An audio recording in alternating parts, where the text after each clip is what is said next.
Hey guys, welcome to Rough Cut. I am Sky Dillon Robbins, founder of the Video Consortium, which supports and connects the world's nonfiction filmmakers. In this episode of our community-driven pod, we are diving into what it's like to strike out on your own. So Joss Fong and Adam Cole have each worked on journalism desks at brick and mortar media houses like Vox and NPR, but earlier this year, they went their own way. They launched Howtown, a YouTube channel that explores the evidence behind commonly held facts and claims within the news. If you haven't seen their work yet, you need to. Really, it's excellent. And haven't a lot of us, though, dreamt of doing just that, of dropping the 9 to 5 and launching something new? This conversation is facilitated by their longtime friend and my longtime friend and VC board member, Joe Posner. It's a fascinating discussion, and I hope that you will enjoy it as much as I did. I'm going to turn the mic over to Joe now. So with that, thank you so much for being here. And you are listening to Rough Cut.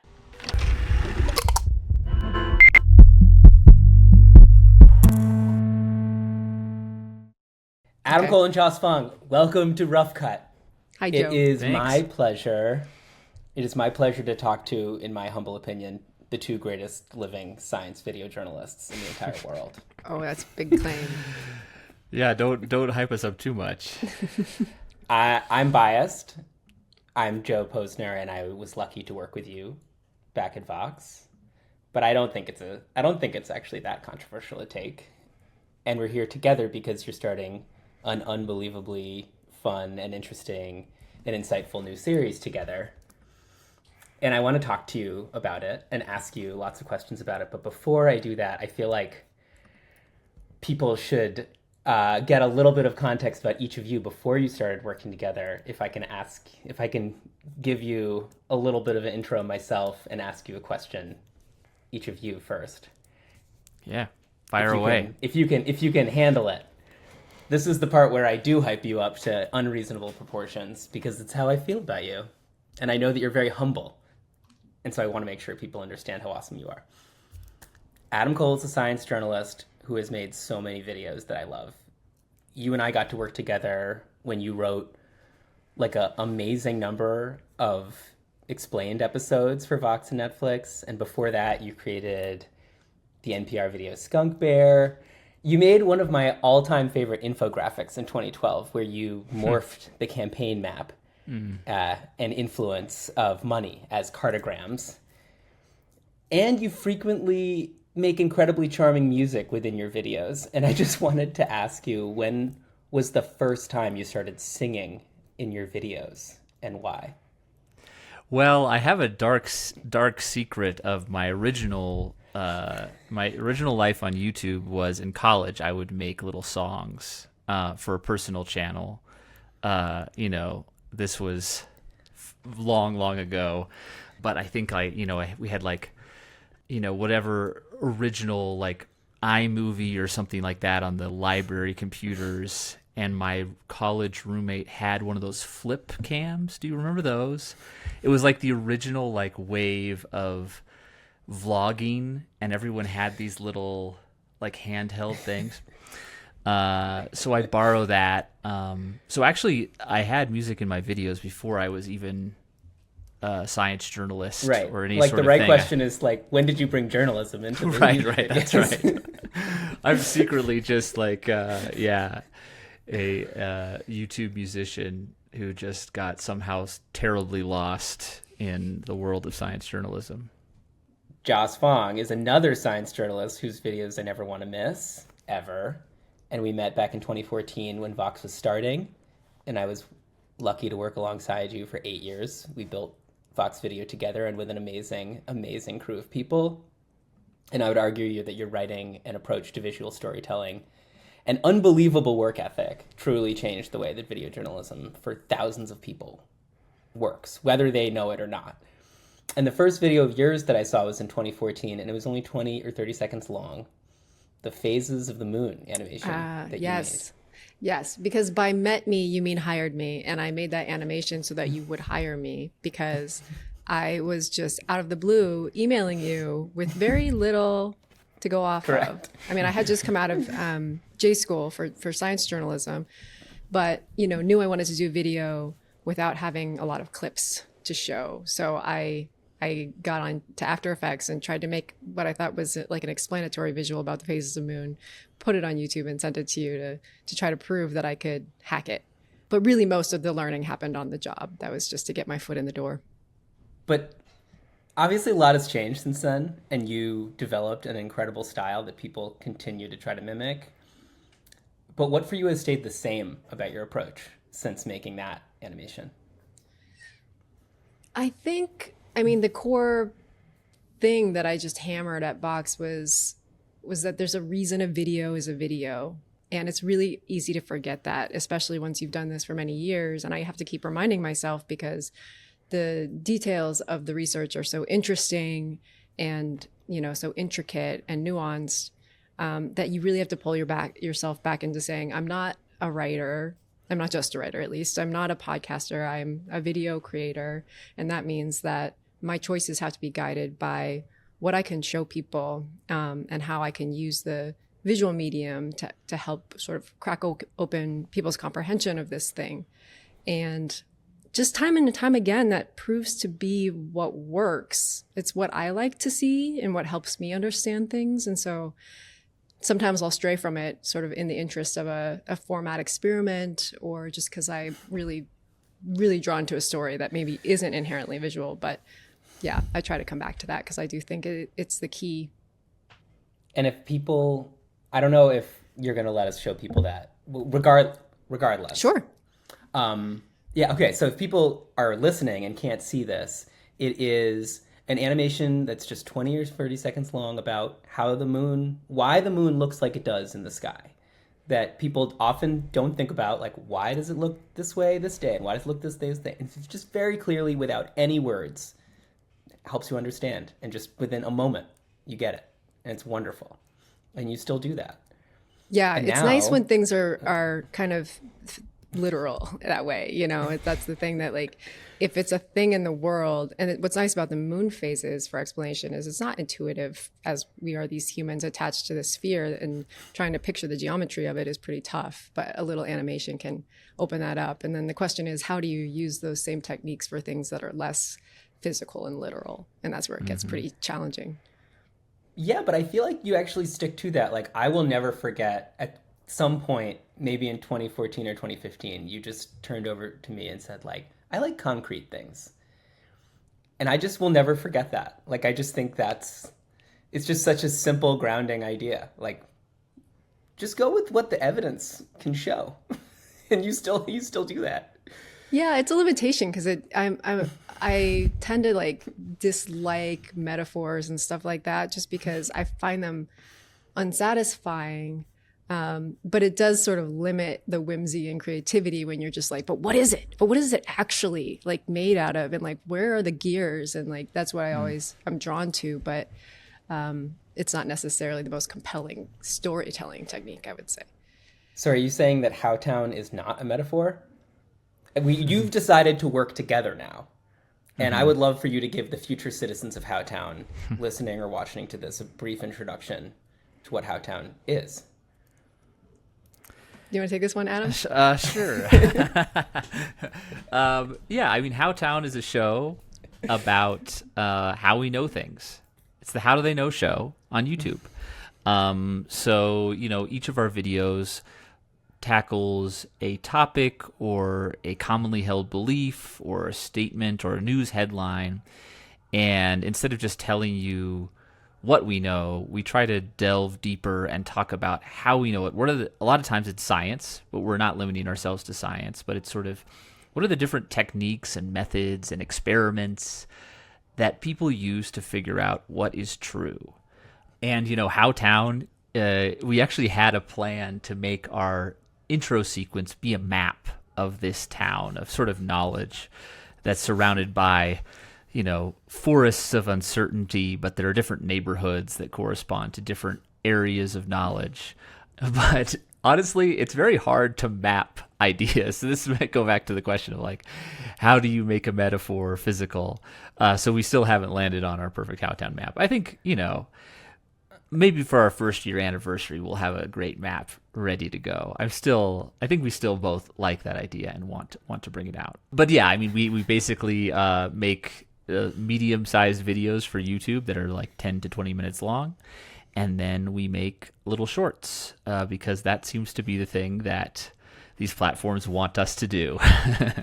We got to get into that later. But I love the metaphor, regardless of whether you can make a map or not, because you two must read or listen to Derek Thompson, and he had a fantastic episode about his theory about media, which is that all of media has become cults, and that all successful media makers are cult leaders today. And I just really like the idea of building a town instead of a cult. Like, that's a really freaky metaphor. That is freaky. But maybe a town isn't as successful as a cult. It's also how I think. I mean, long term, I think that the town might be more successful. Hopefully. Yeah, I think that a map or a town is a great metaphor for explanatory journalism in particular, because when you think about, what journalism is for, you have people who are breaking news, like they're uncovering new facts in the world. You have people who are telling narratives, and they're trying to get you to understand on emotional and personal level what is happening to someone and why. And then you have the explanatory journalists like us who are not really focusing on either of those things. And our value add is to give you a map. It's to give you the lay of the land. It's not a scenic route. It's the map, so that maybe you can find your way around. And so I think that the Howtown concept fits well with explanatory journalism. And that's just what we are. We're just explainers at heart. Absolutely. I was very excited to get to do this interview because one of the goals of Video Consortium is to be a community resource for everybody doing video journalism, nonfiction, documentary around the world. And I've been struggling with a question that I think a lot of video journalists are struggling with, and Howtown is your answer to. And I wonder if you can be a resource for people. It's a moment of historically low trust in institutions. We all worked for a journalism institution, but this moment is one of rising individual creator power. And journalists and documentary filmmakers of all kinds are trying to figure out what to do. And I'm sitting here like I'm actually sitting on the fence of like, should I start a channel? Right? Like, and obviously the answer is going to be different for different people. But I'm curious, like, if we can kind of spend the rest of this conversation diving into that. Like, why start a series that's principally a YouTube channel? Especially thinking about people who come from maybe like film festival world, or they're working for clients and funding a passion project. Like, what drove you to do that? You're coming at us at a very vulnerable time, I would say. Yeah. No, but you said, right, you're trying to do stories about things that you can prove. And this is not something that people have really concrete answers to, but you're doing the tough thing of navigating it. And I want to learn from that if I can. I mean, I think go ahead, Adam. Well, yeah, I think that we don't know. We really don't. When we started this, it was not a moment of, we're going to do this and we know it will succeed. It was sort of a, what do we have to lose? I would say was the vibe as we started this. Wouldn't you say, Josh? Like, I think we knew we wanted to tell stories about this subject, and we weren't going to be able to do it where we had worked before. And we've seen, we're not the pioneers necessarily here. We've seen other people, a lot of the Vox alums who have gone into the YouTube space on their own and been very successful. And so we, are crossing our fingers that we'll get there eventually. But right now it's very much, we don't know. I think that the example that was set by our colleagues was big in my feeling like, okay, maybe we can actually try this. Seeing Johnny and Cleo and Sam and Phil just go out there and make it work, and in some cases like immensely successful.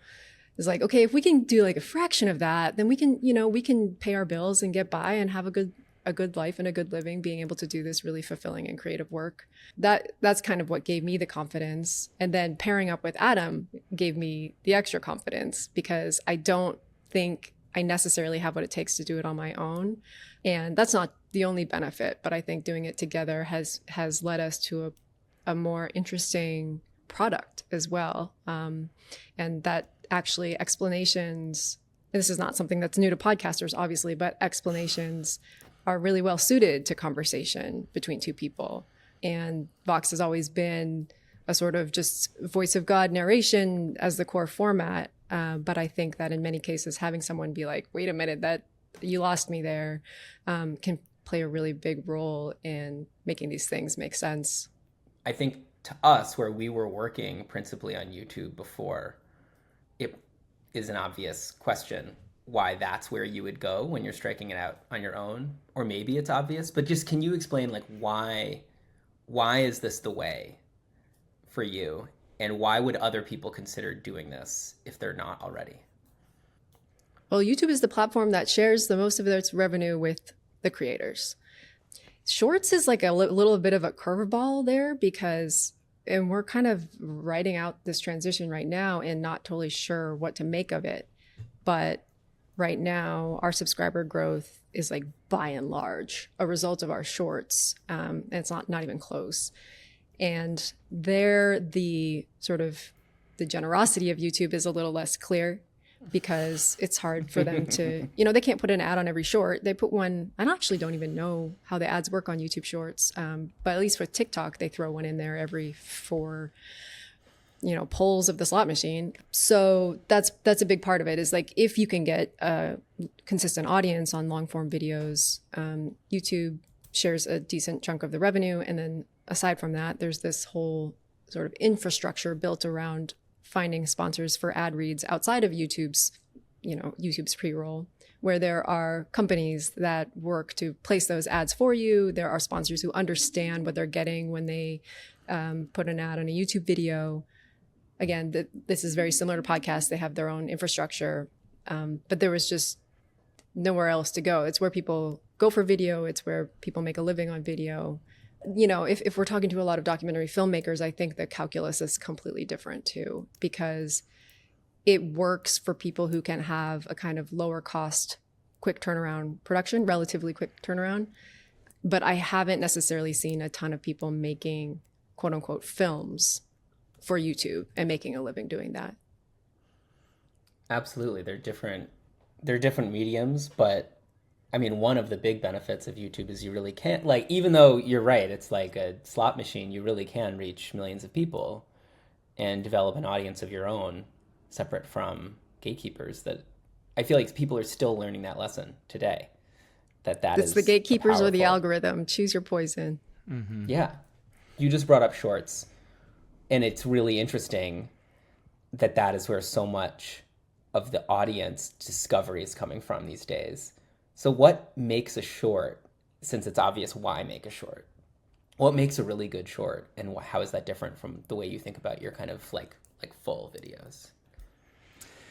Well, it's interesting because, our mission is to get into the weeds. Our mission is to help people have a more nuanced and more nuanced understanding of where facts come from, and also like comfort with uncertainty. And shorts kind of eliminate the possibility to do either of those things. You only have 60 seconds to tell your audience something. And there's not really enough room to tell a story, or, you can tell a quick story, but you certainly can't add that much nuance. So we're kind of, we don't really like doing shorts, I think would be our position. Like, I think there's certainly something fun about being able to turn something around in a day and then have a bunch of people see it. But in terms of like the mission of Howtown, it's not a good fit. But I think the things that we've identified, like Joss was saying right at the top, is something visual. You want to show something to someone. You want to show them a cool image or a surprising thing, or share a shocking fact. We've tried to lean into our conversation, and that seems to do pretty well when it's the two of us interacting. But yeah, I think, it's just like anything. on the internet, the first few seconds are very important. Starting with a question, starting with a moment of curiosity or surprise seems to be what works. And also the chance to maybe address something in a news cycle that you would otherwise not have a chance at. So we did one on the Olympics that I saw the race at nighttime and then made the short in the morning. That's just like not a timeline that ever works for video outside of this kind of shorts ecosystem. So that's what I'm trying to be optimistic about, is that it can, if we can be choosy about what we're doing, we can maybe provide clarity in the moment in a way that is hard to do with longer form videos. But then how much clarity can you do in 60 seconds? That's the question. You guys are so hard on yourselves. I cannot believe how hard on yourselves you are, because to me, that Olympics short, which it starts with this image of a blinking little light and Joss asking, what's happening here? And then proceeds to show you how they are able to measure the finishing time to the 40,000th of a second using a very specialized camera. And it's unbelievable. And to me, the value of it is you are engaging people's curiosity and reminding them that that is a valuable part of themselves that they can tap into. And whether they have a minute or whether they have 20 minutes, that is time well spent, as opposed to time pissed down the drain looking at something else, looking at a model of Fabio's face. Though that is also an amazing way to spend your time. Building on what Joss was saying, I think one of the things that was our goal for Howtown was to be able to sort of be part of conversations that people were having in their everyday lives and become a resource for people when they're like, wait, but how do they know that? Like that little thought that you have when you see a headline that you don't fully understand, or like, how would they possibly figure that out? That kind of question. And Joss has always been very good at sort of keeping us focused on looking for those questions. And while I think, get very distracted by like wanting to talk about things that happened 200 years ago, but the shorts do give us an opportunity to maybe respond and be that resource in a way that we wouldn't be able to be. I mean, we did a little experiment about a month ago after the shooting at the Trump rally, where, again, it was Joss who sort of spearheaded this idea of, can we respond to this event in some way? Can we provide insight for people of how we figure out what happened during this event? And we sort of dropped everything we were working on, and we spent 2 weeks, 10 days making this 18-minute video, which was like, I think probably faster than either of us had ever produced that many minutes of YouTube. Because, I mean, that's the other piece, is that neither of us is the fastest. But that was super interesting, super valuable. I'd love to do it again. But even that, like 2 weeks later, the conversation, obviously so much happened in those 2 weeks for America.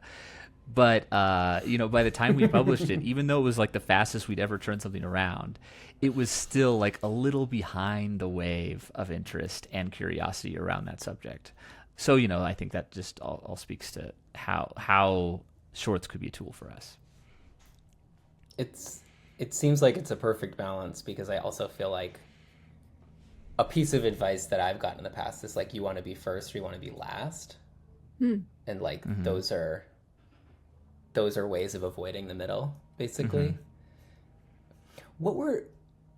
To keep talking about something you already brought up, which is the reference of podcasts. Like, could you walk me through the process of developing this show? I know that you all this was in development for a really long time before you started it. And that was a journey. And I'm curious, like, what that journey looked like, where the stops were, what your favorite bloopers might be.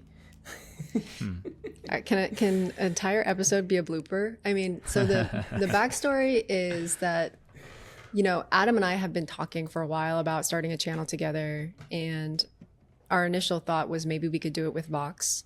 So they were great about exploring this idea with us, and basically paid for us to develop something. We pitched them on an idea where Adam and I are the aliens that find the golden record on the Voyager probe.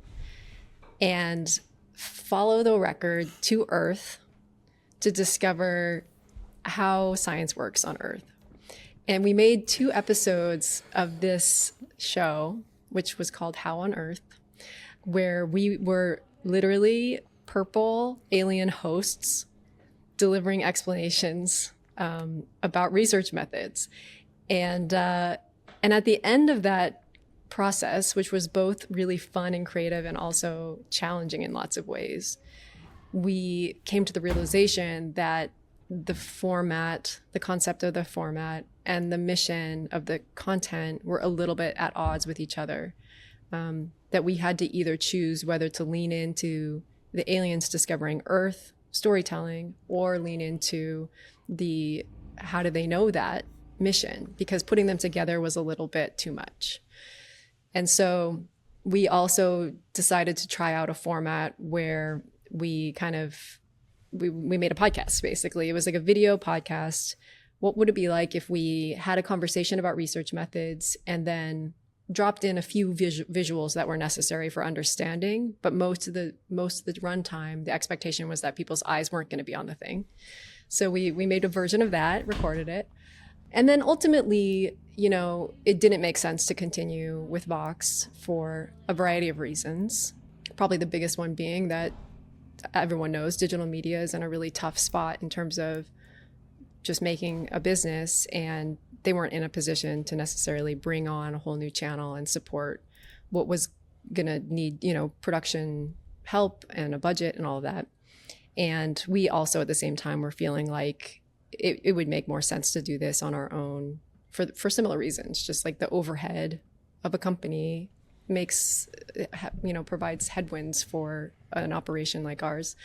So we decided to kind of take what we had learned from those experiments, which is that we really believe in this mission of exploring evidence literacy as the core concept of what we're offering, and that we would kind of mix that kind of conversational explanation, methods exploration with a kind of more traditional Vox Explainer approach, where we would appear as ourselves and not as aliens. And that's where we are now. And I feel like we're still kind of working on finding the right groove for that format. And I hope it will continue to develop and that we'll find something that seems to really click. But right now, having an explainer that's kind of interrupted with unscripted, I call it like digestion of the section that you just heard about, seems to be a good way to vary the pace of the story and also help people along on the things that are a little bit weedy and conceptual and abstract. And it's also just kind of nice to see 2 people chatting every once in a while, but we don't want to completely ditch the thing that we have spent 10 years getting good at, which is like narrated visual explanation. It's fine if you don't want to take this bait, but are there other creators, filmmakers that you look up to, that you like? And it might be really different from what you make, but it's just like what you're into.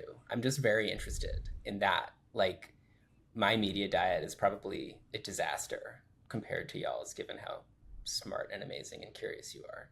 And I just want to learn about that. What are some things I should watch if I wanted to get better?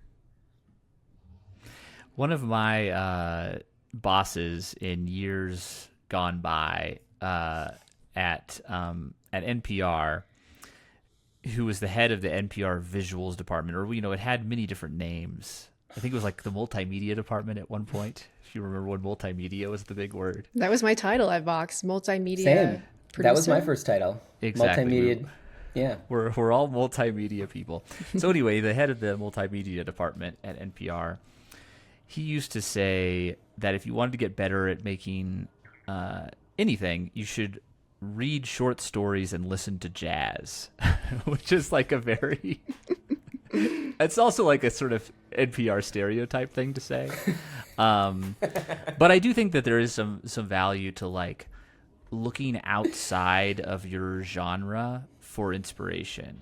And I think that that's sort of what I like sort of watching movies or documentaries, or like I listen to a lot of like improv comedy podcasts.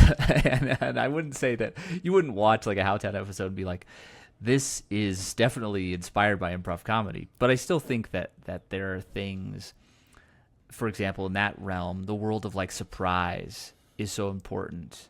So there's little moments of joy and excitement that I find in a lot of other mediums, and not necessarily visual. Sometimes it's like a book that I think I really rely on. Joss, what would you say? Yeah, That I mean, lady it's never my breaks. my media diet is just chaotic. It's everything. It's a fire hose. Like, it's not strategic. I have, 15 newsletters coming into my reader. I have every short form video podcast like filtering through my brain. I read magazines. I don't read books, unfortunately. I just like keep trying and failing. Probably these things are all related, but I wouldn't say that there's things that I look at and think, man, I really want to take this from that, just because I just assume that the thing emerged from the person that they are and the experience that they have, the skills that they have, and the interests that they have, and that I can't just kind of take it for myself. And so there's this challenge of kind of making the thing that you want to see in the world, and then coming up against the reality of maybe there's not as many people who want the thing that you want, but I don't really know another way of putting stuff into the world except for to make the thing that I really want to exist, and to kind of just do the best with the skills that I have. And then you come up against the algorithm, the challenges of the algorithm, and hope that some of the people who are like you are it's gonna pop up in their feed, and maybe it is and maybe it isn't, and we might have to adjust. But I'm trying to focus on, like, yes, I'm obsessed with this thing about knowing where facts come from. And if I'm obsessed with this, there must be other people who are at least somewhat interested in it. And so, I want to try to avoid straying too far from that initial core motivation by trying to emulate the other things that are really working in the world, or even things that I just really admire, because this is the thing that I am genuinely driven by, and I think am good at, and also it's kind of the only thing I know how to do. So, Well, I mean, you all, again, are like so self-critical and so self-aware about all of the pitfalls of what you do. But from the outside, I mean, it looks like it's going incredibly well. I mean, you yourself said you were ahead of your benchmarks. Like, Some of them. how do you feel it's going in audience benchmarks? Mm-hmm. Like, how do you feel like it's going? What, in terms of some of them, do you have a sense of like where you are, where you need, like where you feel like you need to be, it is shockingly easy to get eyes on a short and shockingly hard to get eyes on a regular video. I'm really surprised by how hard it is to get discovered in the normal YouTube feeds. I think that I don't know how well it's going, but I think I was expecting it to be going better in terms of just our normal view counts, or at least the trajectory to be going in a different direction, the right direction. So that's the thing that we're coming up against, is that it's really easy to actually grow both on YouTube and on Instagram, probably also on TikTok, by putting shorts into the world. The appetite is genuinely huge, and also aided by the fact that these platforms are pushing this stuff. They're all competing, and we're providing grist for the mill. Yeah, and anyone who's engaged with this format can attest to how psychologically compelling and scarily addictive it is. So it's not a surprise that we can get these eyeballs on these shorts, but I think that the other side of it, which is where those eyeballs being pulled away from, is where I'm a little less confident about our approach, or about, the whole thing in general. That said, you do have a funnel, right? I mean, that's the top of the funnel, obviously, but it is going somewhere. Like, can you talk about like how you've structured, like what your theory of the case to make it sustainable is? My understanding from outside, what it looks like to me, is that the business model of making videos independently looks like building a big enough audience that you can sell sponsorships on your on your longer videos. And then for like real heads, they can sign up on Patreon and help support directly. I just am genuinely curious how you feel like it's going, where you're hoping to be, and if you see that model changing. Like, I assume you've been kind of like looking at like how others are doing it, and like if you feel like there's any lessons out there for people considering this. Well, we definitely, went in saying we want to just throw everything at the wall and try to have a pie with lots of different slices. And I would say the main slices are the revenue that YouTube shares with us, which is, not very much, especially per view. Then we have the Patreon world of support from, our super fans or people who really like what we're doing and trying to make it sustainable. That is our hope for what will be the bulk of the pie. We would like it to be, the other piece of this experiment is like, can we build a viewer-backed operation? And, that's a slow build. But we've seen, especially in the podcasting world, some of these podcasts have a Patreon following that supports like their entire team.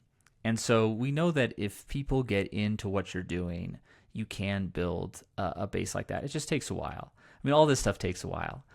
Then there is the world that a lot of our colleagues have built, which is primarily in video ad reads. We just had our first one of those in this calorie episode that Josh just put out. I think that the potential for that, that it makes sense that is the main part of a lot of people's pie, because you can get the most money in one shot out of it. We would rather not have to read ads, obviously. And also we'd rather not be thinking about what kind of content is going to drive the most views that will get us the highest ad revenue. Am I missing a piece of the pie, Josh? I feel like, we're also, grants. Yeah, thinking about getting some foundation funding for people who just want to see more science communication in the world. But I think that the general advice for anyone starting a YouTube channel is don't expect to make any money for at least a year. And so we knew that going in. We're burning through our savings, and our, the support that we do have is helping us cover things like our Adobe account and our Dropbox account and our licensing stuff. And I just love every one of our Patreon supporters. They're so precious to me. And then, I think the real answer, Joe, is that we don't totally know whether it will work, and that the things are changing so fast that there's no one we can really look to and be like, well, it worked for them, but so it's going to work for us. But we have talked to folks like the Answer in Progress kids. I like to call them kids because they're just like slightly younger than us, but they've been at it for a few years. And there was a point in maybe the second year of their operation where they really thought about just shutting it down, and they didn't think it was going to work. And so they pushed through, and now I think they're doing really well. And I think the thing that a lot of people can't tolerate is the delay and the need to be consistent for a really long period of time. And so every time we publish and it's like, wow, a very small number of people are seeing this, you get this shock of we need to change everything or it's not working. But really, I think the thing that's hardest and most important is to just stick at it and be consistent for a really long period of time. So it's hard to do that, obviously, but that's the hope, is that eventually, if you're good at what you do and you're consistent enough, it will work. I mean, I fully believe it will, and I so hear it's very scary too, but it has to work. Like, we have to figure out how to make this work. I'm so grateful that there are people like you trying to build models that can work for it, because as a creator myself, like, I am sitting on the fence and I'm trying to figure out like what, and just to hear like, oh, you do something that you can do for a year and not expect to make money on it is very helpful advice and scary advice. And it's advice we've gotten from a lot of people that we've talked to. I mean, when we started out this, we talked to a lot of different YouTubers about their experiences, and it was pretty consistently communicated that, like, don't expect anything for the first couple years. Of course, like every time we publish a video, like I really loved this last video that Joss made, and I was like, this is gonna be the one, like every time I'm like, I love like this, that. Of course and so this one's gonna, but of course it is a slow slog, and I mean, sometimes we have to take a step back and say, we published our trailer on May 23rd, so we're coming up on like 3 months of this channel existing in the world, and from that metric, I'm very happy with the way things have gone. I really like what we've made, and like the experiments and mistakes that we've made, and it's just like we're just a quarter of the way through that first year metric, and an eighth of the way through 2 years. So there's a lot of ground ahead of us.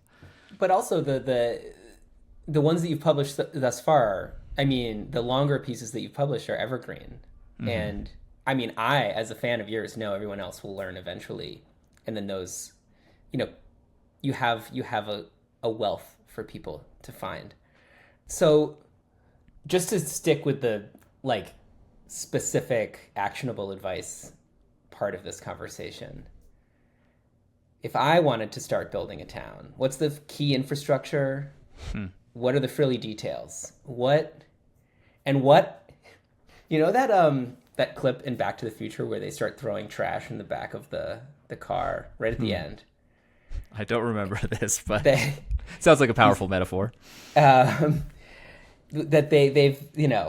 that Doc has created an engine that runs on trash. Like, what is the trash that's powering you through this time? That sounds like it's scary and difficult. What are the core things to build, and then what keeps you going through that? Well, I think we'd have to mention our partners for sure. Like, that's a big thing. It's just like, partnership, I think, is a big part of it. Joss mentioned that, like, and I feel the same way, if not more so, that this would be so hard to do alone. And just emotionally, and just being able to like check in, and like the rise and fall of every publication is made easier by another person being like, this is good, we're doing good, let's keep going. And then the partnership of people outside of the project is, of course, so important too, to have like that perspective, and also like financial support. And both of our partners are like talented creators of visual media themselves, so we definitely like have gotten their help. So yeah, I don't know, that's the first thing that came to mind for me. That is such a beautiful thing to say, though. Like, I feel this exact same way when I got into this. Like, I've been on my partner's healthcare since 6 months after we met. Yeah. I mean, it's huge. It's a privilege, and it's huge to have support outside of the project. And there's probably ways to do this where you don't have to go all in. And I know the Answer Progress folks, for example, had sort of part-time jobs at the same time, or they had other gigs. And then for years they were doing other, like some of them were doing other outside stuff. The assumption is that if you can go all in, you can grow faster. I don't know if that's necessarily true. I think the key thing is that you have to put something into the world that doesn't already exist, that has to like demand attention. It can't just be like another valuable addition. It has to be a spectacle in some way, or at least have some proposition that's unique.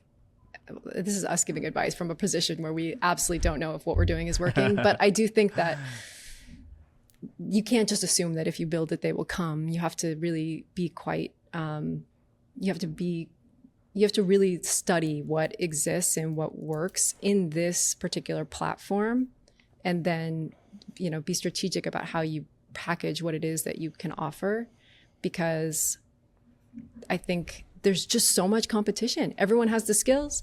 Everyone has great ideas. The technology is changing all the time to make, previous skills obsolete. And every like kid in the world wants to do this for a living. So it's an uphill battle. And I think you just have to like really believe that you have something unique that people are going to recognize as like a unique offering. I am so thankful that you were up for doing this with me. Thank you.